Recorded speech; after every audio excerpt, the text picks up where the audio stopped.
Kamusta ang araw mo? Inaalam kung ano ang mga ginawa mo, interesado sa mga ginawa mo, mga natapos mo, mga gagawin mo at gagawin mo sa future.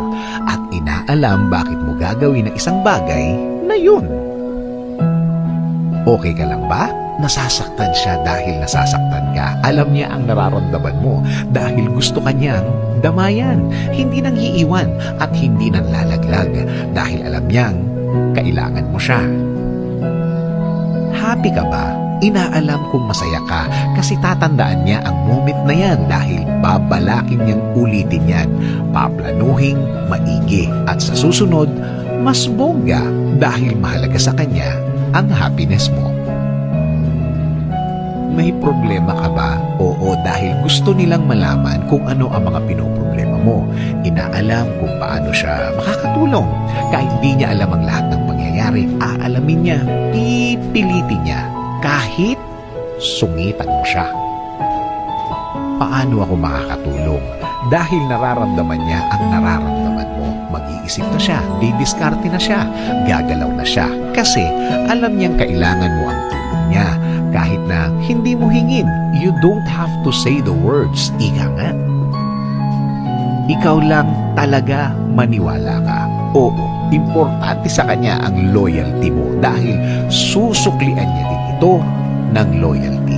Hindi madali, pero gagawin niya. Ipapangako niya dahil mag-i-effort siya. May ayaw ka ba na ginagawa ko? Tama, i-a-adjust niya ang kahit na ano dahil alam niya na gagawin mo din sa kanya yan. Ganyan naman talaga ang nagmamahalan. Walang gagawin para masaktan ka. May gusto ka pa ba? Willing siyang gawin ang lahat para maging okay ka.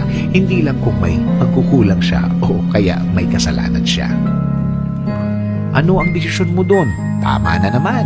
Ganyan ang mga nagmamahalan. Nagtatanungan talaga kapag kailangan mag-decide.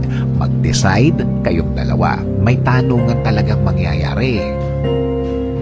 May kailangan ka kasama sa pag-aalaga at pagmamahalang tanungan kung may kailangan pa ang isa.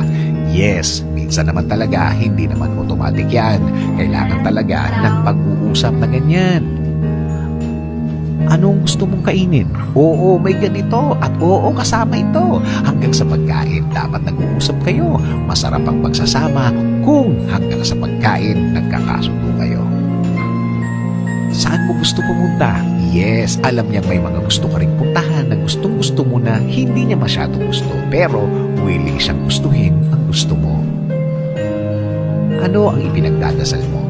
You're no longer two but one, ika nga. Kapag iisa na kayo, magkasama na kayong nagdadasal. Minsan, depende ito sa mga plano nyo ng magkasama. Kung ang plano nyo, magkasama kayong ipagdasal ito.